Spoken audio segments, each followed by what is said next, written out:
much of our everyday life revolves around the use of a computer and other digital devices. More and more business and government services are now offered only online. Job openings are found online at job sites like Monster and Career Builder, and most job applications must be filled out and completed online.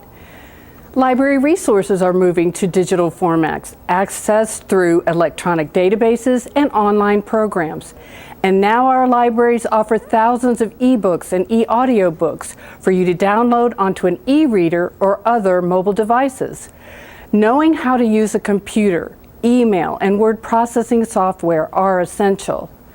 If you lack computer skills or you want to build on the skills that you have, your Cobb libraries can help you.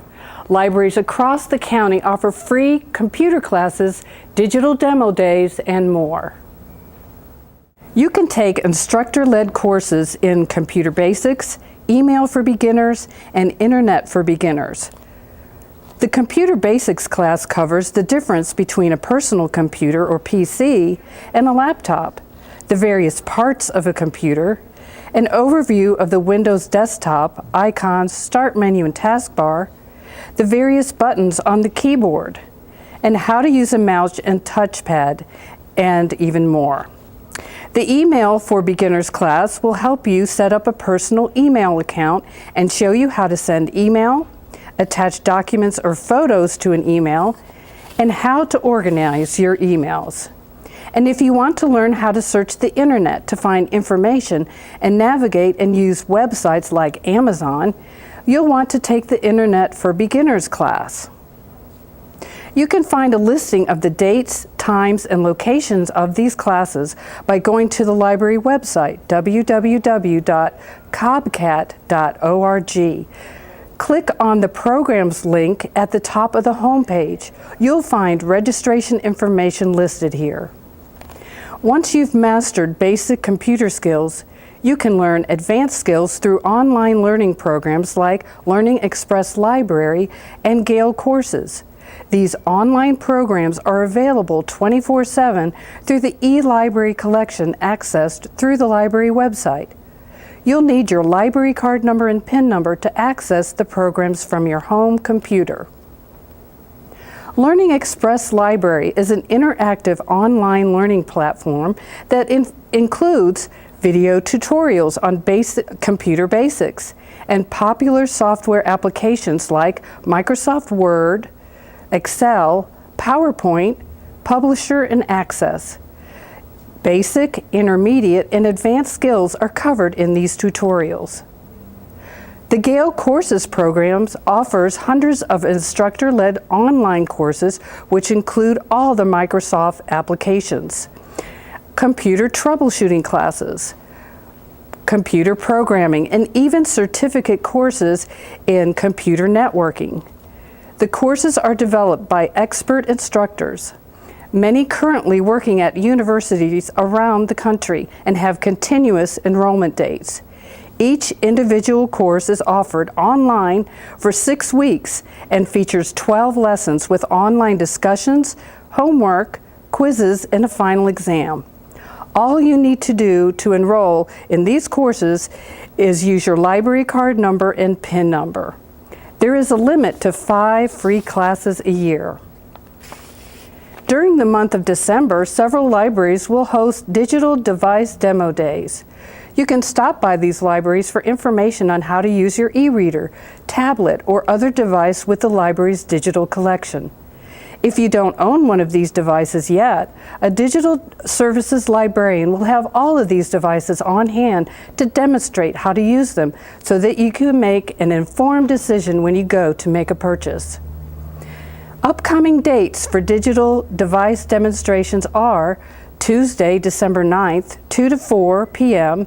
at Mountain View Library on Sandy Plains Road in Marietta. Tuesday, December 16th, 2 to 4 at Schweitzer Library located on Roswell Street in downtown Marietta. If you can't attend one of these sessions, you can come into your local branch and a librarian will assist you. In addition, information on how to use library digital resources with your digital device is also available 24/7 on the library website by clicking on the digital download link on the home page. Your Cobb libraries are dedicated to helping you get the computer and digital training you need so that you can feel comfortable and confident engaging in the digital world in which we live. Don't go away, we'll be right back with more of the Library Show. Connor is struggling in school. Finding lowest airfare to Istanbul. Why don't you understand me? I do. This is what it feels like for kids with learning and attention issues. Redirecting to understood.org.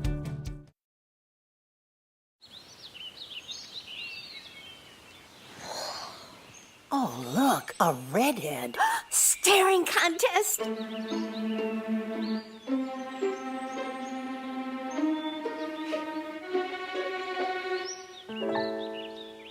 You still got it. I know. Come alive with the forest. The dad was cute. You were looking right at us. Visit discovertheforest.org to find a forest near you.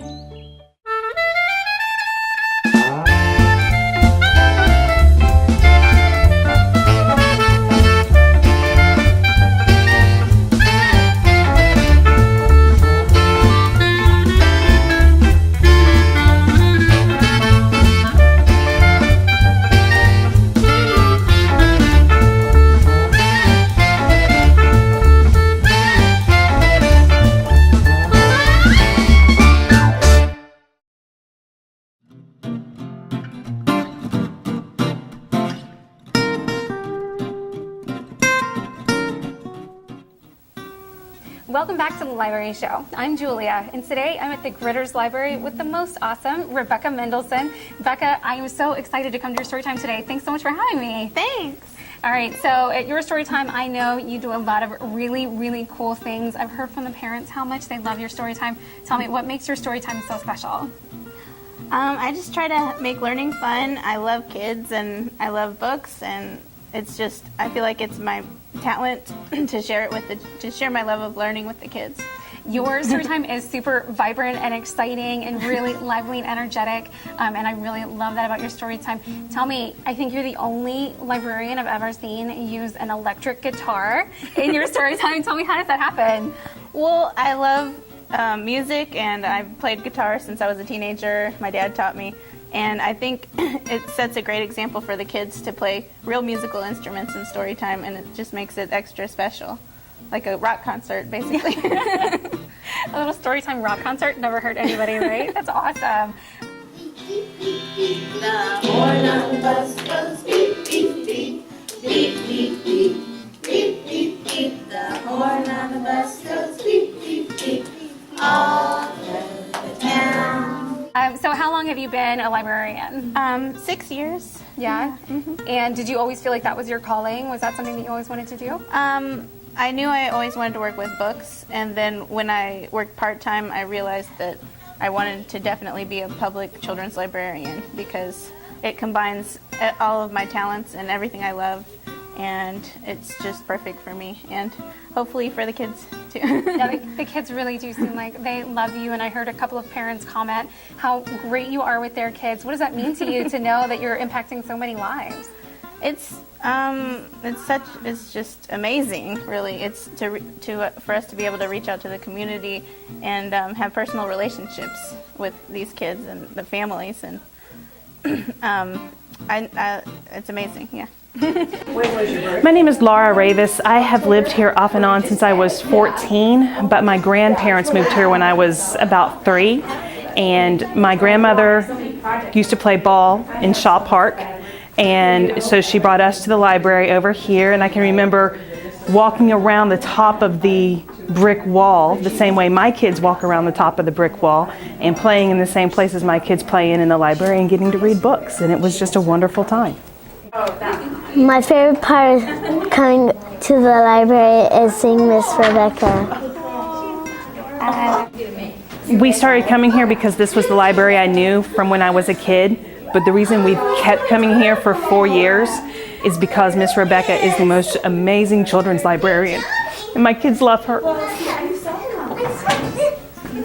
All right, Becca, thanks so much for letting us come to your story time today. If people want to catch your story time, tell us, what is your schedule? When can people check out these special programs?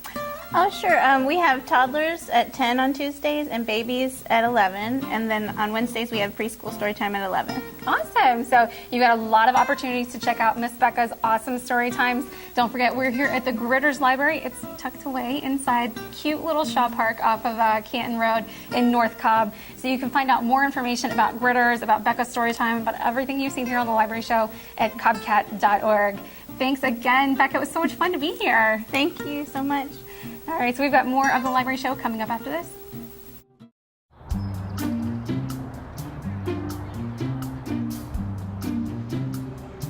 Don't worry, the 74 people were picked before me in the NFL draft.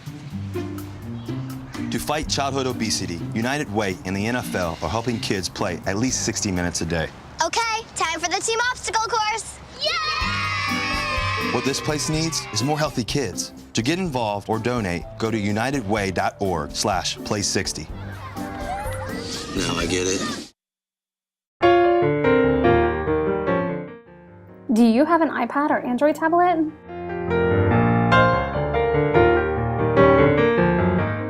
Would you like to learn how to use it with the library's digital collection? And join us for one of our digital device demo days. You can join us at the Schweitzer Library on Tuesday, December 9th from 2 to 4 p.m. or at the Mountain View Regional Library on Tuesday, December 16th, also at 2 to 4 p.m. Call for more information at 770-528-4621 or visit www.cobbcat.org. See you at the library. Hello, and welcome back to the Library Show.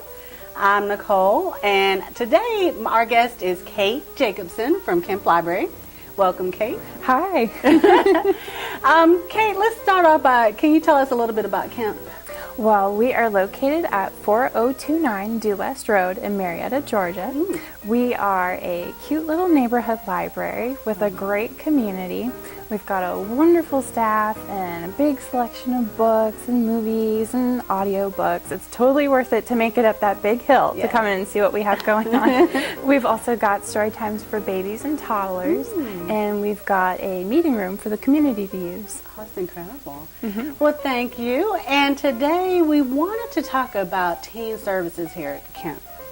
So we're sitting in the teen scene area, I see. Tell us a little bit about this area, teen scene. Well, this is where we keep all of our young adult fiction, including the audiobooks. It's a really cozy corner of the library that's just for the teens. They can come here and study and sit in the comfy chairs. And we've got display tables that have all the new young adult fiction that's been coming out, including The Fault in Our Stars. That's a popular one. It's very popular. I'm amazed that it's still sitting here. Yes.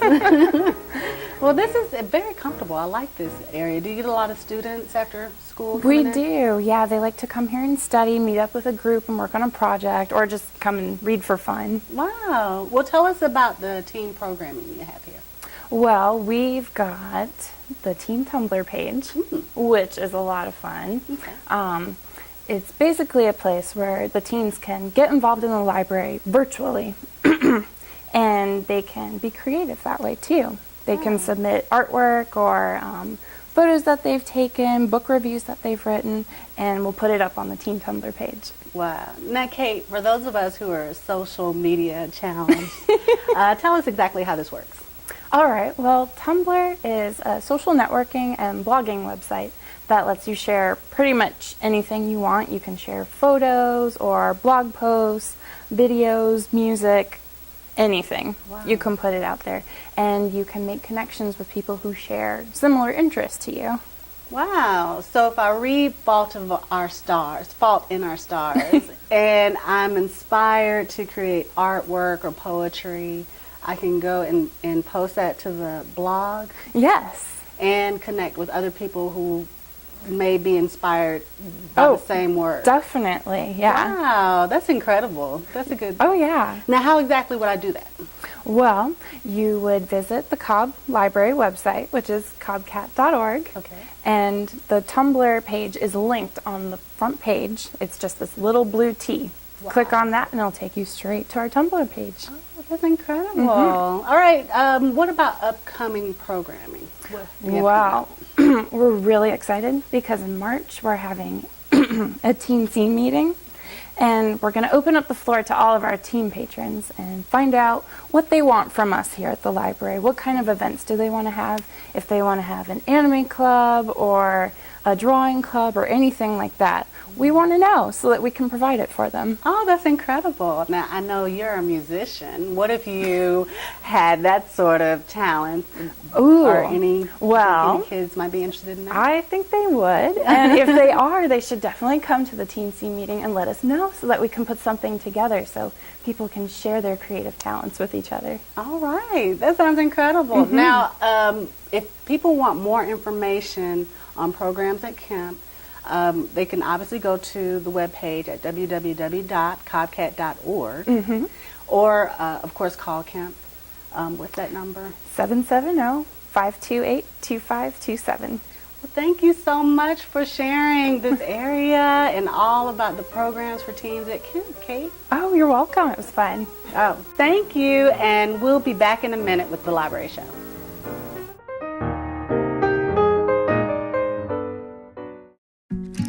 If you want to be a parent, it doesn't matter how you play, what you wear, how you dance, or even what direction life takes you. You just need to be there. You don't have to be perfect to be a perfect parent. Thousands of teens in foster care don't need perfection. They just need you.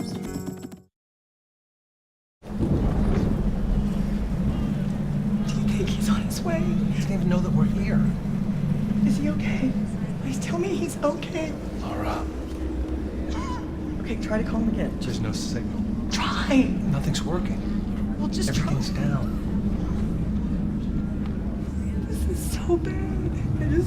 He's out there by himself. Make sure you know where to find your family in an emergency. Start your plan at ready.gov.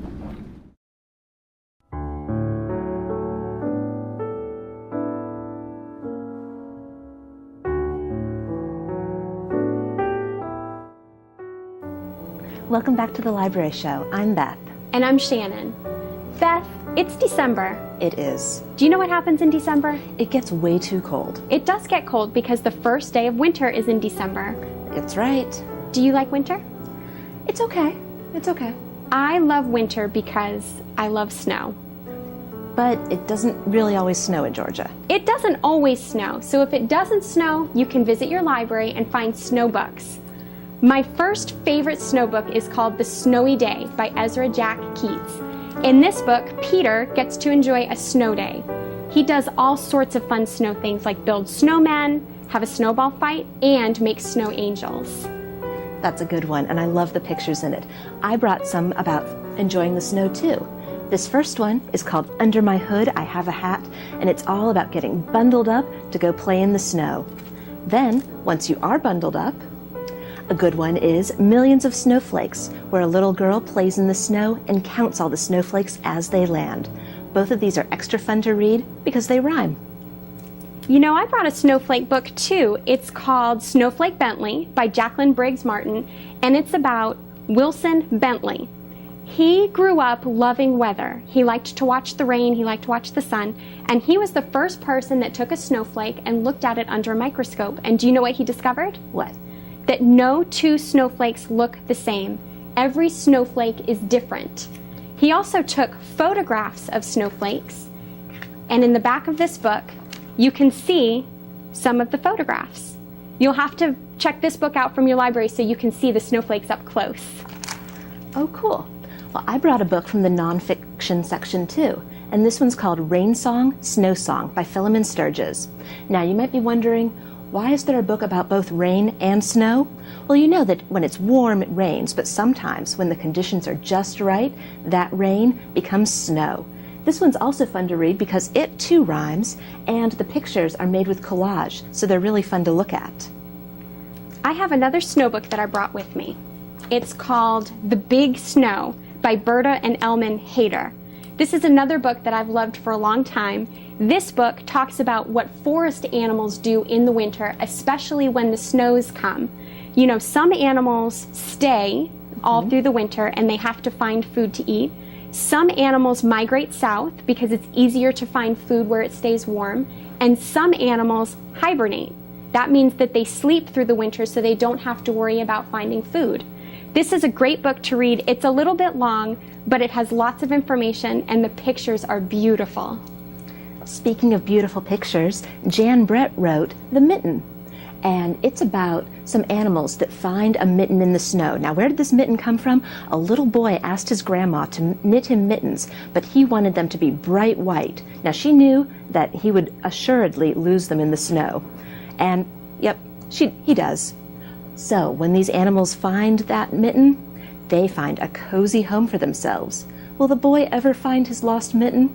You'll have to read it and find out. These are just a few of the snow books and winter books that you can find at your library.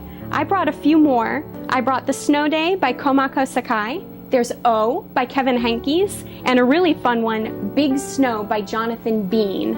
Ooh, those are some good ones too. I brought a couple more too. Speaking of hibernation, I brought Sleepy Bear, Moon Glowing, and Time to Sleep. All are about animals, especially bears, getting ready for the long winter ahead. Are you ready for winter? Bundle up, head out to your local library, and check out some books about snow and winter. Stay tuned for more of the Library Show coming up after this.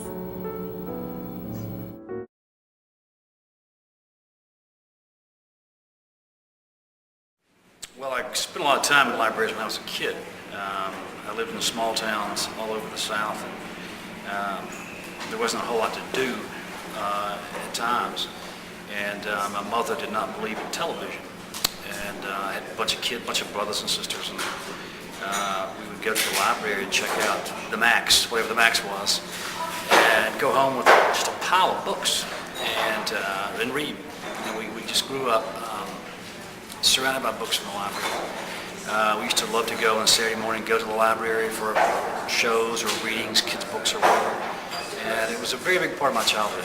One recent story, after Katrina hit the Gulf Coast in Mississippi, my wife and I went down to, took a bunch of volunteers down to help with the cleanup, help with the rebuilding, and realized that the libraries were not getting a lot of attention. Other types of groups were working, housing, and businesses and churches and all that. And we went to the library in Biloxi, Mississippi, and it was a mess. We went to the library in Pass Christian and a couple other libraries. And at the time, we were raising a lot, turned out to be a lot of money. We were able to raise almost $9 million. Most of it went for individuals for housing and needs, but we were able to earmark a lot of that money for libraries on the Gulf Coast. And because we obviously are very close to books and love to see libraries prosper. Well, there were a lot of books in the early days, 20 years ago now, with the first few books I published. There was a lot of word of mouth, especially with The Firm that came out in 1991. It became a word of mouth bestseller because of two groups, independent bookstores and librarians. And the book was passed around. The librarians ordered the book, they recommended the book, they kept it on the shelves, and they bought more and more copies. And over the years I've had people say, you know, your new book's out, I'm number 142 on the list of the library. And I always say, go tell your librarian to buy some more books, okay? Let's get the shelf full. There's no sense waiting that long. I know there's a lot of traffic with the books at the library. That's even more important today because, you know, we worry about kids reading less. There's so many alternatives, diversions. There's so many things kids can do. I worry about how many children read. The numbers don't look good. You know, overall, for all of us, we buy fewer books, read fewer books, and I think libraries are more important today than they were when I was a kid. To teach kids the value of spending hours lost in a great book.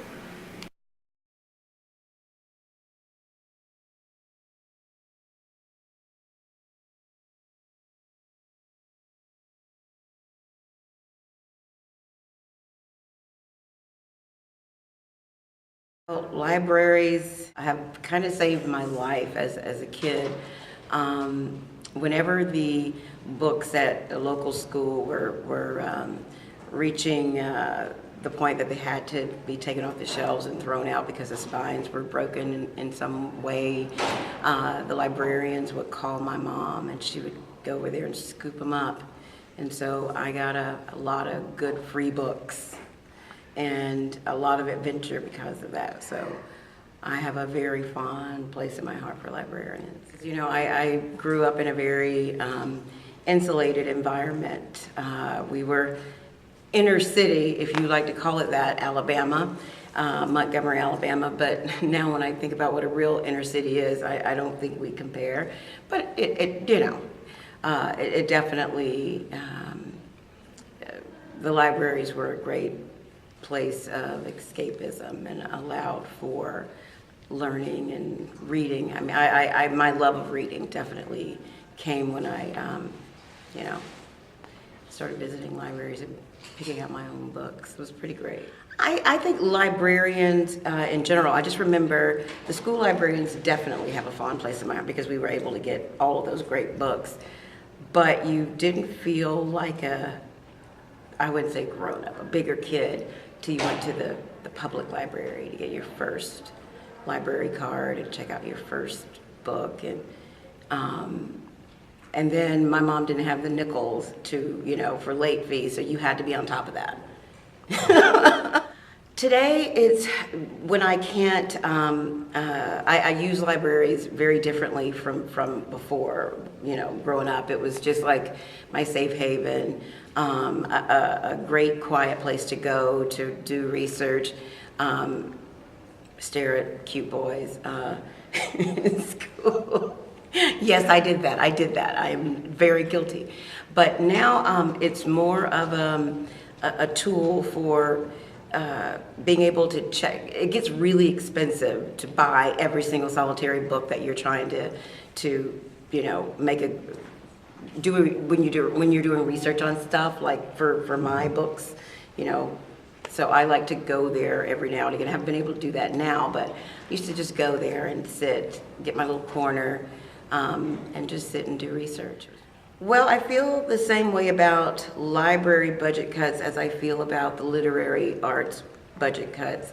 It's very important that children have a resource a place to go, to sit down away from the masses to study, and also the resources to gather information. And if you cut the resources for the libraries and librarians, where are they going to get that?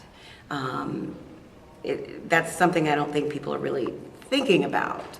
Where are kids going? What other resource is there? And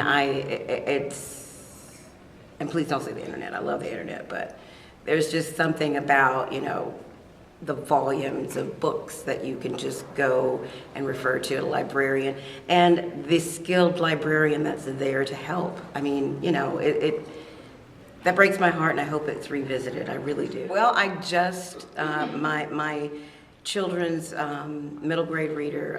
We just finished it, and it'll be out October 15th. It's called Randy Rhoads' Ninja Detectives, and it actually is an amalgam of all the great detectives that I got to read per my librarians, growing up, all of my free books.